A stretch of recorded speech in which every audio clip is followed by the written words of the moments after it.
Here is so mooi soos wat Daniel vir ons begelei het van die boekelose liefde. Hoe dat hy niks teruggehou het nie, hoe dat hy alles vir ons gegee het aan die kruis. Vir ons sondes betaal het. Hoe dat hy versoening gebring het. So kom ons vanoggend en u kinders het bygedra. Het hy dankbaarheid gegee. Het van hulle self gegee. Kom neem dit, Here, seën dit. Sien dit op die uitbreiding van u koninkryk. Laat u koninkryk in Brackenfell kom. Amen. Amen.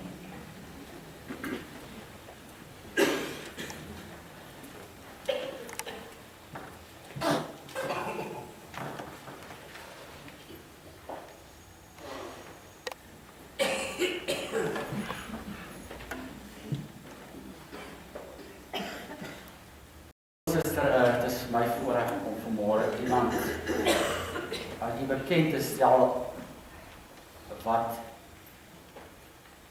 jong mense sal baie daarmee kan assosieer, wat rowwe liefdesverhoudinge gehad het. En hoe dat, sy kan ek self vertel, maar hoe dat hierdie pad, hierdie transformasiepad wat sy deurgegaan het, haar 'n nuwe mens gemaak. Ek gaan vir Lizaan, wat nou Dikse van Skalkwyk is, dat ek kan net vir julle wys hoe mooi is hy, gaan ek vra om vir ons haar getuienis te lewer.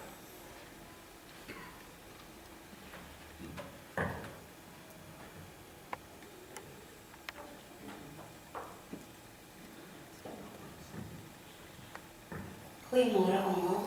My naam is Lizaan. Ek van nou is Dikse van Skalkwyk van Viola, so dit is iets om aangewoon te raak.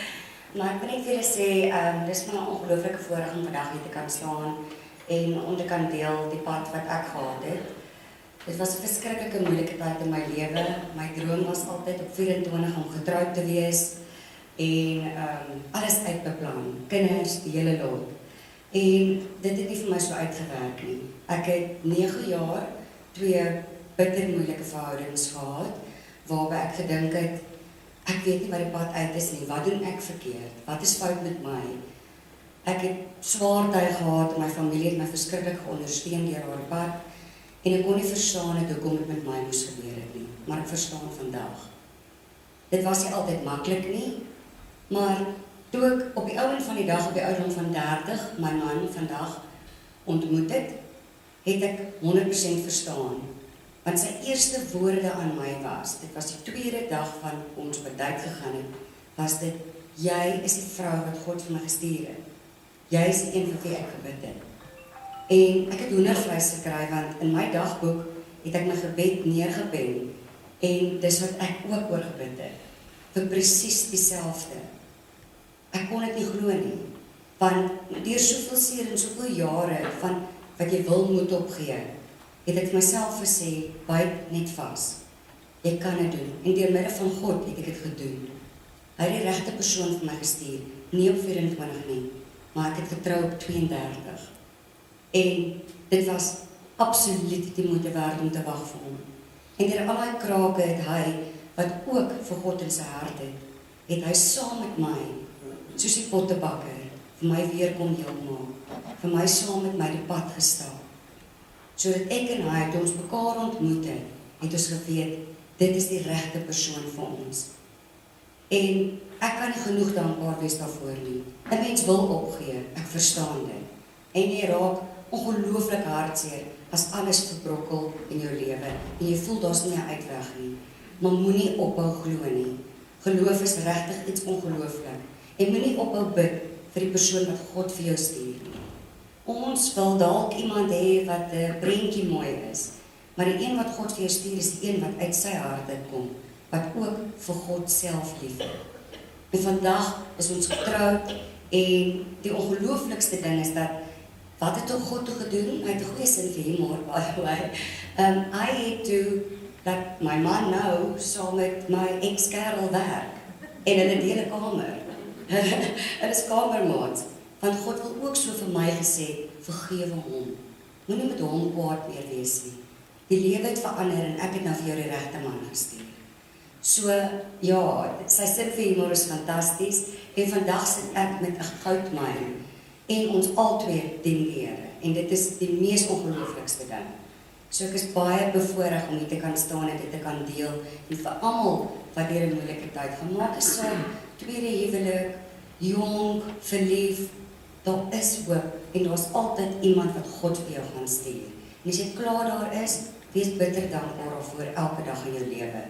Want om 'n pad saam met iemand te stap wat die Here dien is regtig ongelooflik. Baie dankie.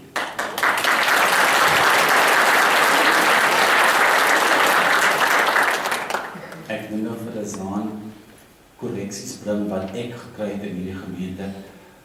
Ons moet onthou, as iets vir jou wonderlik is in die Here, dan is dit nie ongelooflik, maar gelooflik. Dankie John, dankie, jy het vir my baie mooi geleer, dit is gelooflik. Dit is gelooflik in die verhouding. Jy kan sien na die eerste prentjie, hy het daar die voete onder haar uitgeslaan. Ek gaan vir Pieter vra om 'n gebed vir haar te doen.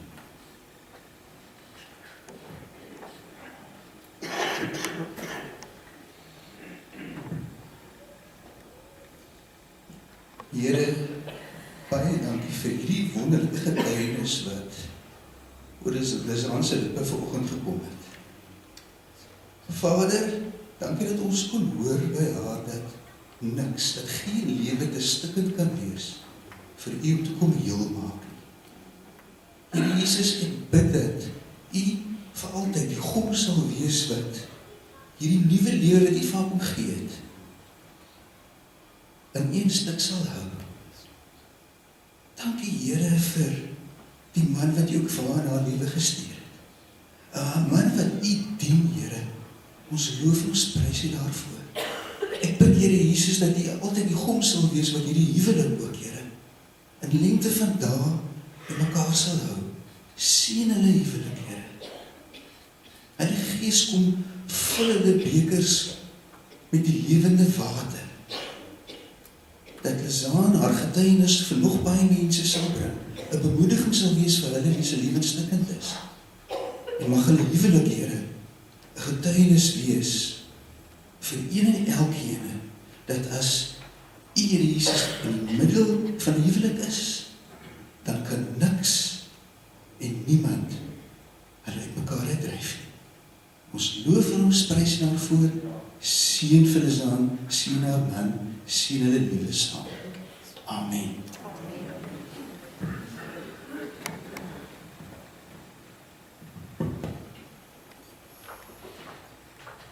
Ek moet dan net byvoeg, sy is maar net 'n maand plus getroud. En haar man het al binne 'n maand al reeds verlaat. Hy is op offshore werk en daar is by die Bahamas. So ons dink aan Lizaan op die oomblik. Broer en suster, kom ons word stil voordat ons die woord van die Here lees.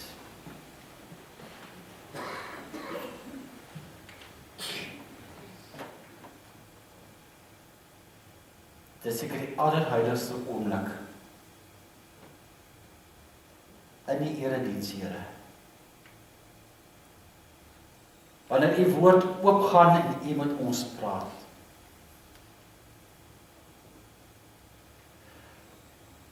Al is ek deel van 'n gemeente en al is dit 'n gemeenskap van gelowiges wat saam hier is U nou met my besig. U praat met my. En vanoggend het U 'n spesiale woord om vir my te bring om aan my verhoudinge te werk. Daarom wil ons vra, Here, dat U met ons reguit sal praat. Dat U my sal transformeer terwyl ek hier sit. Sodat U my kan gebruik in die week wat kom. Maande wat kom. Jare wat kom. Ons bid dit in U naam. Amen. Broers en susters, ons gaan saam lees in 2 Korintiërs 5 vanaf vers 16. Die tema getransformeerde verhoudings, versoening.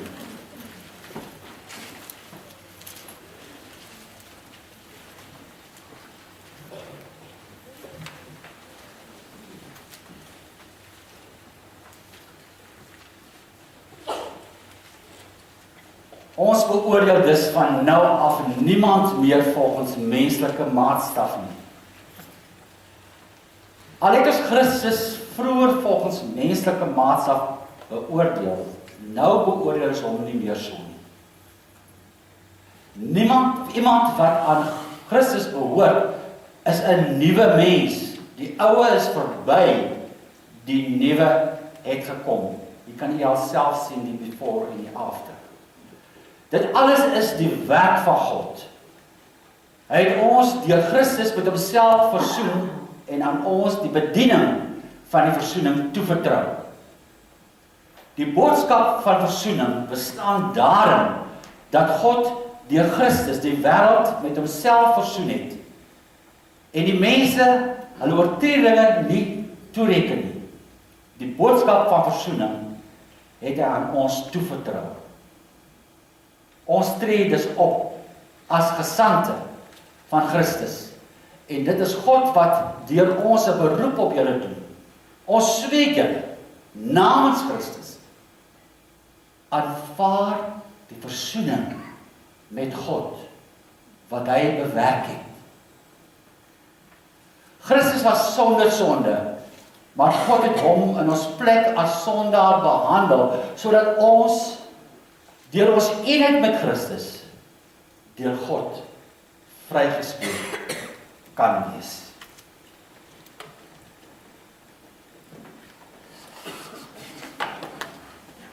November is nie net die maand van Guy Fawkes nie. November is 'n maand, eintlik al oorloop van Oktober af, wat baie dinge gebeur het. November word herdenk, as mense dit so kan stel, die val van die Berlynse muur, 1894. Baie lank terug.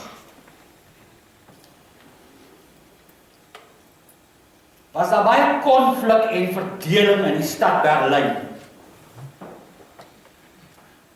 En voor die muur het die gelowiges byeengekom en gesê, kom ons bou 'n kerk. Kom ons bou 'n kerk. 'n Kerk van versoening, wat in die middel van die stad moet staan, sodat hierdie kerk die baken kan wees van versoening en ons verhoudinge. Hierdie kerk het wonderbaarlik al die bomme het hierdie kerk oorleef. En na die oorlog het hierdie kerk nog steeds daar gestaan en was dit vir baie gelowige lidmate 'n teken van God se teenwoordigheid. Maar toe gebeur daar 'n ding. 1961 word die Berlynse muur opgerig, wat die ooste en die weste van Berlyn uitmekaar het hou. Die kerk het toevallig in die Russiese ooste kant gewees, en voor die muur het die weste nou maar na die ooste toe moes gestap het om daar te gaan diens bywoon. Maar toe die muur gebou word, toe val die kerk, en jy kan dit nou baie mooi ook, kan jy dit sien daar, toe val die kerk in die middel van Oos en Wes Berlyn. Hierdie strook word eintlik genoem die strook van die dood. In die strook mag niemand beweeg nie. En so het die kerk toe ontoeganklik geraak vir albei, die ooste en die weste. En is die kerk later net gebruik as 'n plek waar die wagte opgeklim het en verspied het. En na 'n lang tyd het die kerk vergaan en agteruit gegaan en stukke van die kerk het afgeval en so is die kerk toe op die einde van die dag gesloop. En dit het die kerk geraak met toedeure. Nie meer toeganklik vir die lidmate nie. Jy weet, maar na hierdie hele gebeurtenis was daar iets in die harte van die lidmate aan die gang. Al is hulle gekeer om in die stad versoening as baken te bring in die kerk, het die versoening nooit in hulle harte gestop. En het lidmate oos en wes na mekaar verlang. Baie gesinne is uit mekaar uit gebreek, geskeur en na mekaar verlang. En dit het gedryf, die lidmate gedryf om die muur op die 9de November 1989 aan te val. Dat is so 30 jaar gelede. En die muur af te slaan, af te breek. En toe besluit hulle, toe daardie muur geval het en is afgebreek, hulle wil iets gaan bou in die plek van daardie kerk van versoening. Hulle wil 'n kathedraal, 'n kapel, 'n chapel of reconciliation gaan bou. 'n Kapel van versoening. En wat mooi is van hierdie kapel is dat daardie buitekant is deursig, jy kan daardie kant, dit is net so 'n sparre. Jy loop af al in die ronde om en jy kan eintlik half die hele Berlyn sien as jy in die ronde van die kerk omloop. Jy kan oos en wes sien. Maar in die binnekant van die kerk het hulle die muur van klei gebou, verwysende na die klei van die pottebakker. Want hulle is dan ook verwys het na getuienis, die breekbare kruike wat weer bruikbaar word. En wat hulle verder gedoen het, in daardie muur het hulle die ruïnes of die stukke wat oorgebly het van die kapel, van die kerk van versoening. Daardie stukke wat oorgebly het hulle gegaan en gemessel in hierdie klei muur. En hulle sê, sodat hulle in die kerk kan sit en die geskiedenis kan sien, maar kan weet, God het gekom om hulle weer te kom versoen. God het gekom om hulle weer een te maak. Sodat hulle die pynlike geskiedenis sien, maar in dieselfde asem sien hulle God van liefde, God van hoop, God van geloof, God van versoening. Daarom is daar sulke pragtige beelde binne die kerk. Jy kan self gaan Google. Daar is 'n beeld waar hulle die laaste avondmaal voor in die kerk het, waar Christus se gesig geskenk is. Hy het vir ons gelei, het aan die kruis gehang, sy lewe is geskenk. En daarnaas, aan die linkerkant, is daar 'n moderne beeldhouwwerk van Jesus, waar hy met sy linkerhand vasgespijker is aan die kruis, maar met sy regterhand het hy losgekom van die kruis, en met sy regterhand het hy vrede gebring vir die stad van Berlyn, vir die wêreld. Jesus wat loskom, wat op die vooraand van Kersfees vir ons kom sê, vrede op aarde. Vrede in die mense en wie welbehaag het.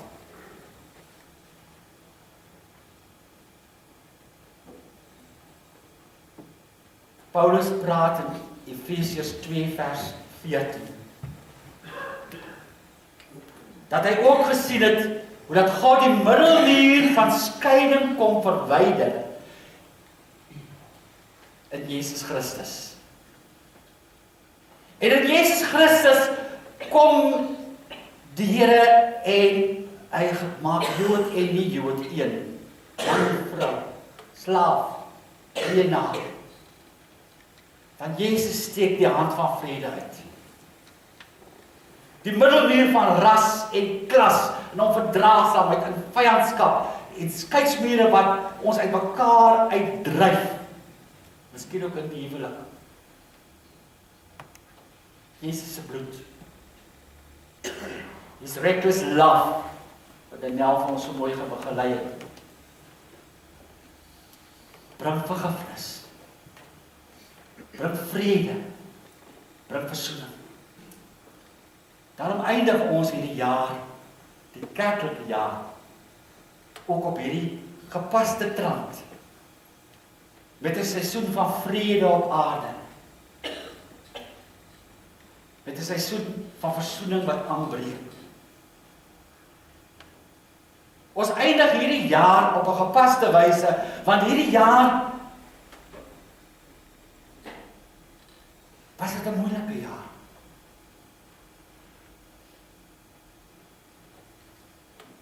Baie van ons was vermoeid en belas.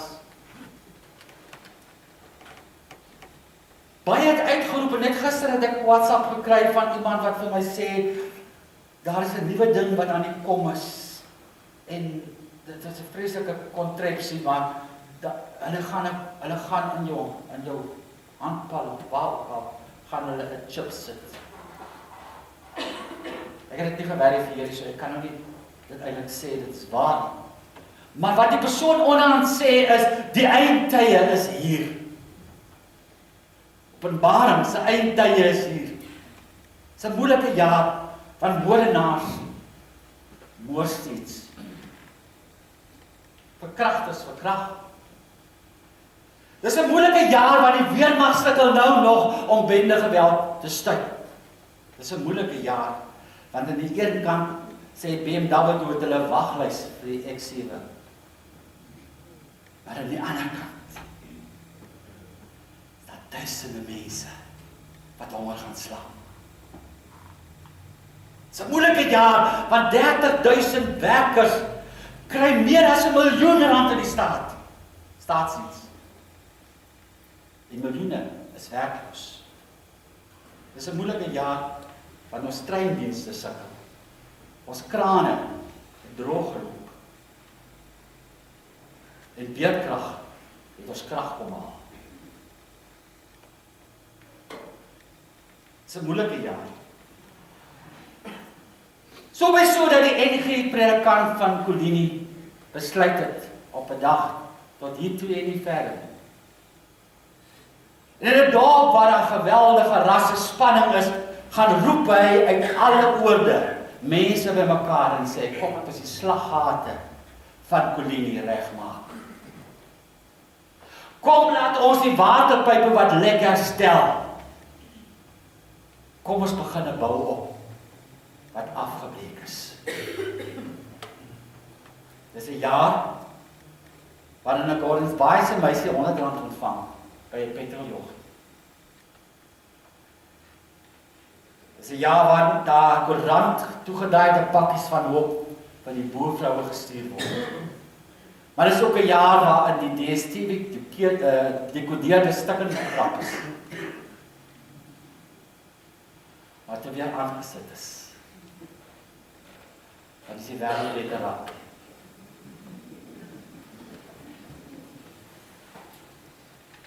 En haweloses staan met hulle nesse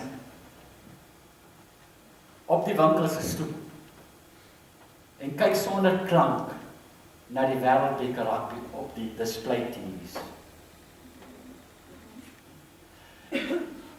En ek het gehoor dat in die nagskuilings was TV's ingedra sodat almal die voorreg kon hê om te sien hoe die Springbokke speel. In die volksvreemde, sê ou Bas. Die nie Engelse. Ja, land wat sy lippe droog geraak het. Die sy stemme hees gehuil het. Hees gehuil is. So 'n land begin sin Shoselosa. in die kommiebokke. En of jy nou wit is en jy kan nie, soos hy was as sing, wat van die kalot is. En of jy nou swart is en jy kan nie Afrikaanse hier kommiebokke sing nie, almal het gesing. En SABC 2 is aangeskakel. Ons kan die rugby almal gekyk het, die goeie nuus. Dis 'n goeie jaar ook. Want die Here seën ons met 'n oorwinning. Dit was bedoel vir Suid-Afrika. En nou op die kop toe wen amper gewen. Dring 'n koor van Limpopo. Lobo, ek kan nie hulle naam uitspreek nie, maar Lobo. Koor. Dring deur van America's Got Talent.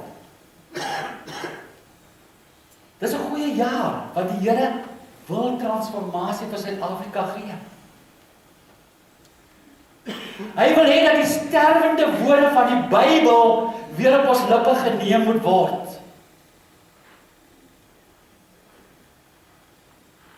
Die woorde van versoening. Daarom is die struikelblokke van versoening wat ons uit mekaar uitdryf. Deur God self die nek ingeslaan. Hy sê in sy woord, as ons nie die goeie nuus gaan verkondig nie, gaan die klippe uitroep. Dis asof die Here, soos Lizaan vroeër gesê het, 'n lekker grap met ons maak. Want hy gebruik die rugby-span om te kom preek oor versoening. Nie die kerk en nie die politiek. En hierdie rebellie kom Jesus afbreek in sy persoon. Hierdie sonde wat ons najag, wat is sonde? Die Griekse woord hamartia sê om die doel te mis. Om jou lewensdoel te mis. Dit kom van die ou stel af. Hier staan goeies darts. Daardie tyd het hulle borde opgehad, pyle geskiet. En as jy dan daardie boel mis, dan het die groep rondom jou geskree, hamartia, jy het die boel of die doel gemis. Dis wat sonde is. Jesus kom daardie rebellie teen God die nek inslaan. Jesus kom om jou te leer om reg te skiet. Aan die ander kant is God regverdig en God moet die sonde oordeel. Maar Jesus kom ook van daardie kant. Hy kom ook om God se veroordeling te kom aanspreek aan die kruis.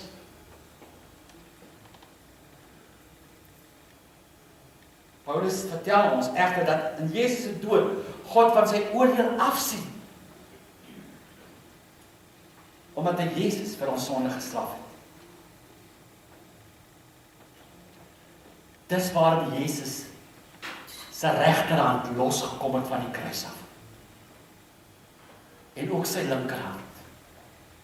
En van die kruis af uit die graf opgestaan het. En nou aan die regterhand van God sit. Waar hy al hierdie struikelblokke vir ons verwyder. Hy bring die vrede. Want dit alles reeds vasgespijker.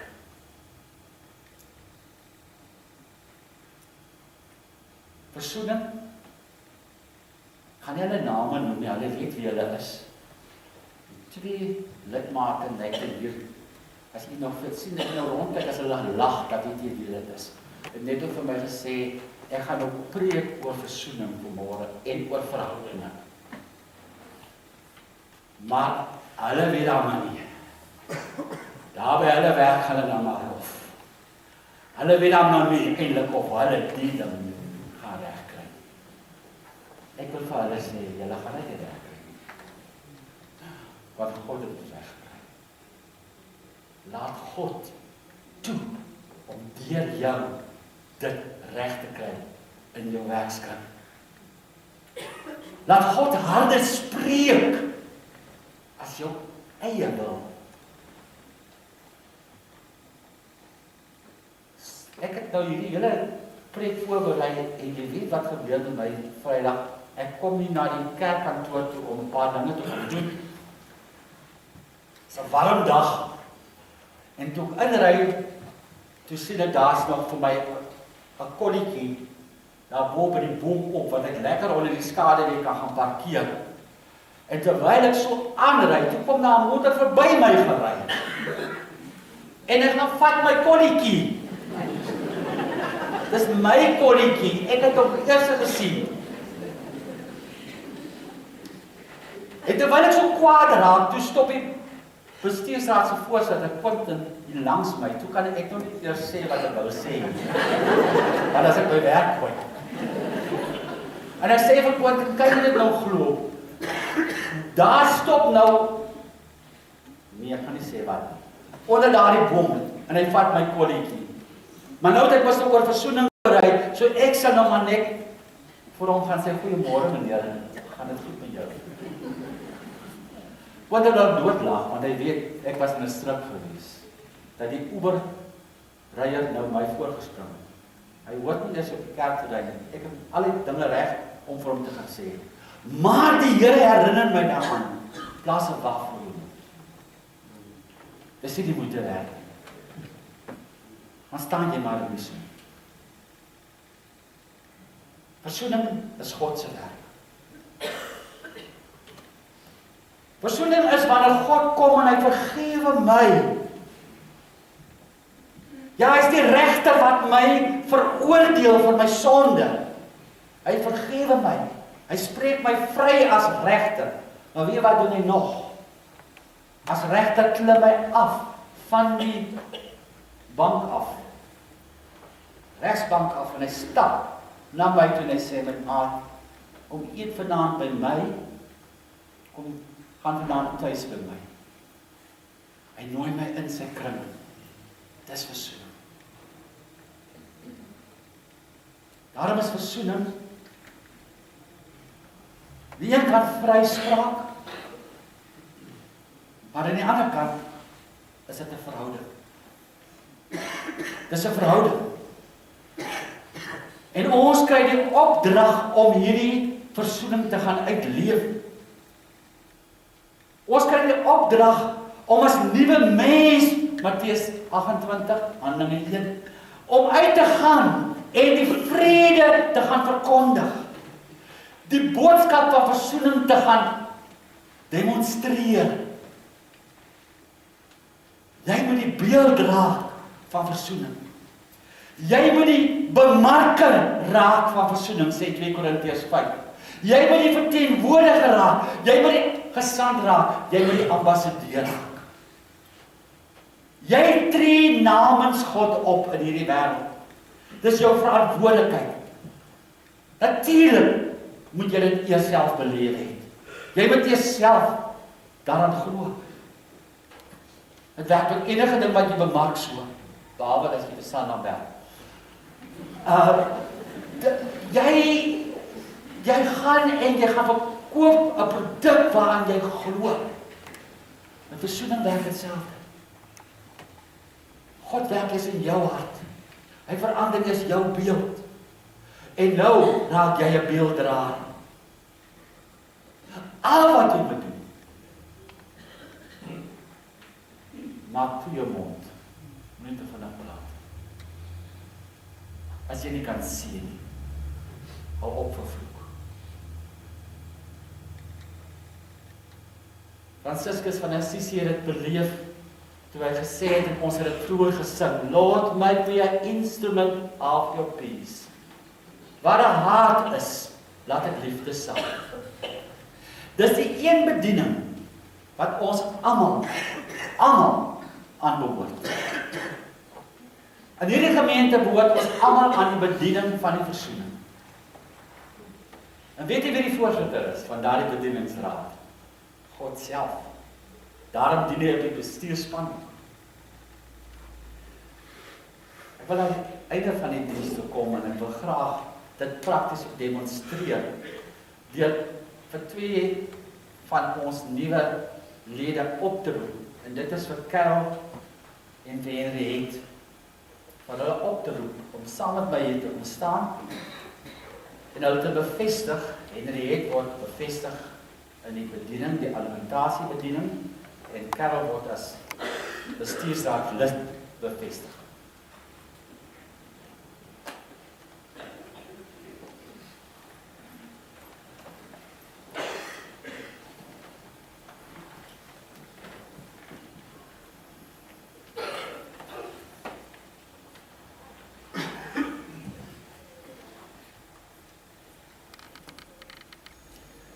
Carol en Henriette, die volgende belangrike beginsels vir Christelike leierskap is van toepassing. Ek dink ons elkeen kan ook luister daarna. Eerstens is leierskap 'n geskenk van God aan die gemeente. Leiers word deur God opgerig, gekies en aangestel deur die kerk se strukture as sodanig erken. Tweedens is leierskap 'n gedeelde onderneming. Dit beteken dat 'n leier nie op haar eie funksioneer nie, maar altyd as deel van 'n span. Derdens is gemeenteleierskap divers. Verskillende persone bring verskillende vaardighede en gawes na die tafel. Vierdens is die leiers van die gemeente per definisie diensleiers. As herders in die gemeente moet julle dienend en opofferend die beste belange van die gemeente op die hart dra. Die kwaliteit van julle as leiers moet nastreef sluit die volgende in: 'n lewende geloof, 'n liefde en 'n passie, en 'n toewyding aan die Here, 'n onberispelike lewenswandel. Carol, wat is die taak van die bestuursraad? Dit herinner jou aan Handelinge 20 vers 28. Julle is die leiers in die kerk, sorg dat julle self altyd op God se pad bly, en onthou die Heilige Gees het julle aangestel om te sorg dat ander gelowiges ook op God se pad bly. Julle moet hulle help en hulle leer om dit te doen soos wat hy vra. Julle is so skaapwagters wat die Here se skape moet beskerm en versorg. As bevestiging van bestuursraadlid wil ek graag hê dat jy na die volgende luister. Ek gaan ook daarmee saam die vrae ook aan jou voorhou, Henriette. Luister daarna en antwoord opreg hierop. As jy julle opregte voorneme of oortuiging dat julle deur die gemeente tot hierdie besondere diens geroep is, aanvaar julle die Ou en die Nuwe Testament as 'n onfeilbare woord van God, die volkomme leer van die verlossing, en verwerp julle alle leringe wat hiermee in stryd is. Beloof julle om die ampt, soos dat aan julle voorgehou is, volgens hierdie leer getrou te vervul, en aanvaar julle julle medegelowiges se verantwoordelikheid om julle te help om op die regte pad te bly. En weet wat jou antwoord? Carol? Liewe gemeente, ek wil ook vir u sê, ontvang hierdie 2 vrouens in u midde. Bid vir hulle. Ja, die taak wat aan hulle gegee is indirek op elkeen van ons se taak. Daarom ondersteun hulle. Wees getrou op in julle dienswerk. En saam met die res van die bestuursraad en die bedieningsleiers verantwoordelikheid vir die gemeente met oop deure.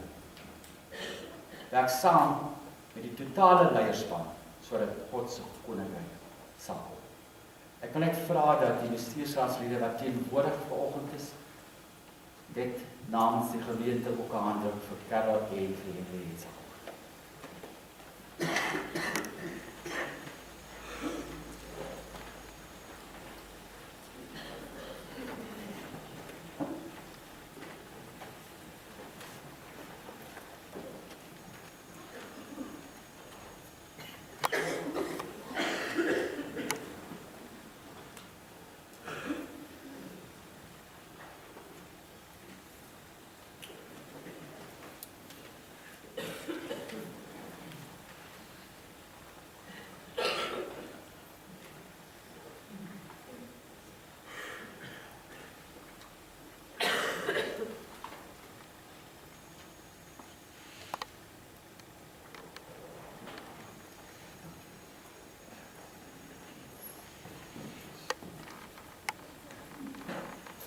Suster, ek het dit gevoel om hierdie deel binne in die preek in te sluit, om vir onsself ook prakties te demonstreer, hoe dat God mense geroep het, om op te tree as agente van verskil.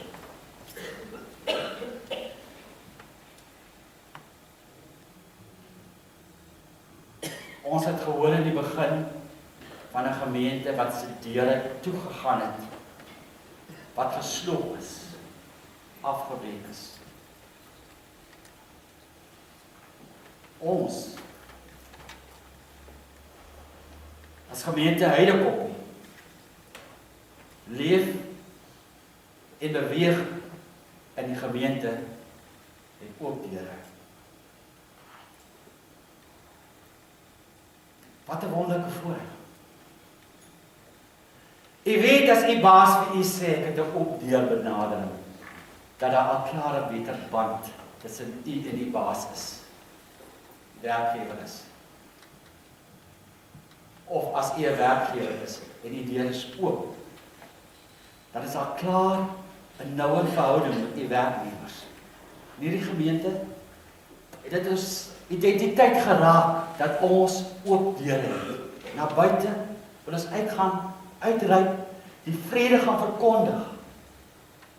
Maar ons wil mense ook innooi in ons gemeente kring. Hulle wat ook dalk stikkend is, gebreek is, dis 'n verhouding wat dalk gebreek is. Dalk deur egskeiding. Dalk deur verwoestende verhoudinge wat nog steeds aangaan in 'n huwelik. Dalk 'n ouer en 'n kind. Wat is innooi. Wil hierdie gemeente ook 'n ruimte skep om die vrede van God te ervaar. Wil ons 'n ruimte skep dat ons mekaar kan help. En dis waarom dit vir my so belangrik is dat ons op 'n Sondagoggend byeenkom. Dit moet 'n staande afspraak wees op jou dag. Die woord sê as met die onderlinge byeenkoms van gelowiges nie versuim nie. Ek kan nie daardie ondersteuning kry as ek aan my huis sit, op my televisie, op die radio, op my kar. Hier word ek ontvang in die familie van Christus. En hier bedien ons mekaar.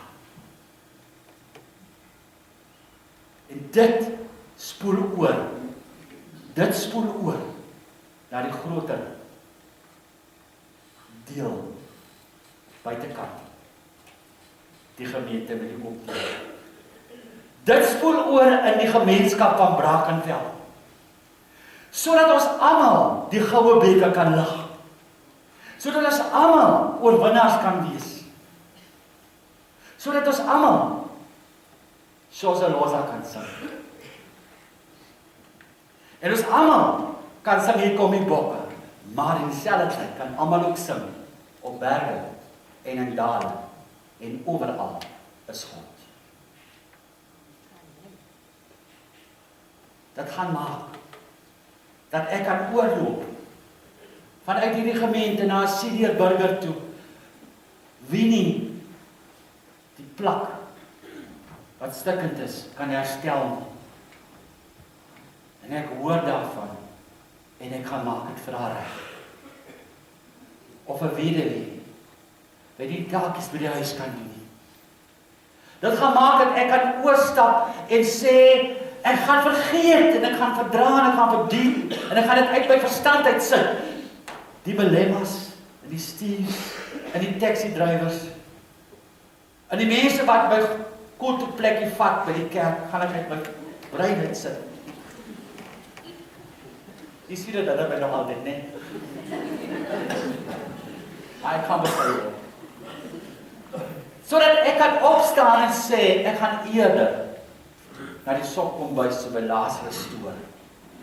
Ek gaan meld aan, want ek wil 'n agent raak van verskoning. Ek wil 'n rep raak.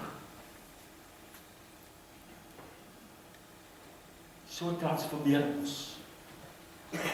So dra ons die naam van 'n gemeente met oop deure. 'n Gemeente wat kan sê, we standing in the gap. Ons is die gebou wat in hierdie oorlogstreek kapel van versoening geraak het. Laat ons deure oop bly. Laat ons gedurig bekend wees as die agente. Laat ons in die hitte van die oomblik die baken van hoop wees. Die bedienaar van versoening. Here, my foto haal ek nou uit. En ek kyk daarna, nadat daar 'n hele reeks afgespeel het. Nadat ek by die huis van die pottebakker gaan staan het met my gebreekte kruik. En ek bid, Here, stel my, heel my, transformeer my. Laat ek rep raak. Laat ek verteenwoordiger raak. Laat ek bedienaar raak. Laat ek weet dat ek vanoggend gehoor het, ek behoort ook aan 'n bediening. My bediening se naam is die bediening van versoening. Dankie, Here, dat U die voorsitter is. Voorsitter, neem die leiding. As ek môreoggend instap by my kantoor, neem die leiding. En as ek weer sien daar by die parkeerterrein, by die klein checkers, dinge loop nie soos ek het wil hê nie, neem die leiding. Maak my oë oop om rondom my te kyk. So sien ek raak die wagte wat my motor opgepas het terwyl die diens aan was.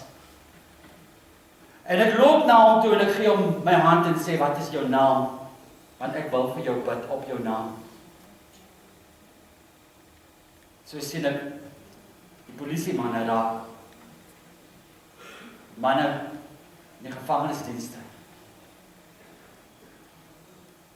Die ambulansdienste. Ek sien hulle almal raak. In plaas van negatiewe kommentaar wat ek lewer, weet ek moet my mond liewerste hou, want as ek nou iets negatiefs spreek, gaan dit teen my bedoeling in, om 'n agent te wees van versoening. Here, gebruik vir Heidekoppie, gemeente met die oop deure, om uit te roep, om die goue beker van oorwinning op te lig in die strate. Dat ons ook kan paradeer soos 'n springbokke. En dat ons ook vir almal weer die oorwinning kan verkondig, kan uitpas sy. Amen.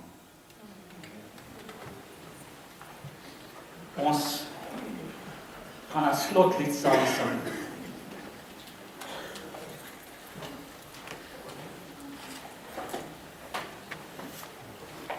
Liefde bring verandering. Liefde bring verandering. Hierdie pragtige woorde, ek sal nie wys nie onmiddellik herken, hierdie pragtige woorde in die eind vir ons geskrywe. In die eind, ons sing dit lekker hartlik saam. Ons kan sommer staan en gesê dit.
u rig. Enige iemand wat op hierdie oomblik graag wil hê iemand wat saam met hom bid, saam met haar bid. Baie welkom om die gebedsbedieningsspan hier te ontmoet in die gebedskamer aan my regterkant en die linkerkant. Hebreërs sê vandag is die stem hoor met jy nie hardop afwees nie. Dis dalk die geleentheid om nou met die Here te gaan praat. Kom ons bid.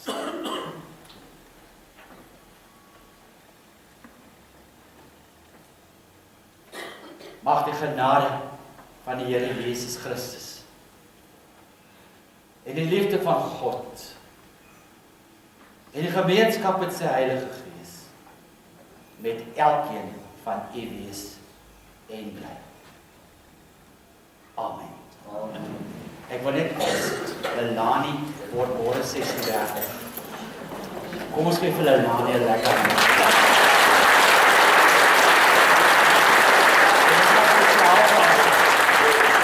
Spesiaal vassing en nuwe mense. Jy beweeg, gaan spesiaal vassing en nuwe mense. Sy kan self van dans. Sy kan saam met ons dans. Sy kan saam met ons dans.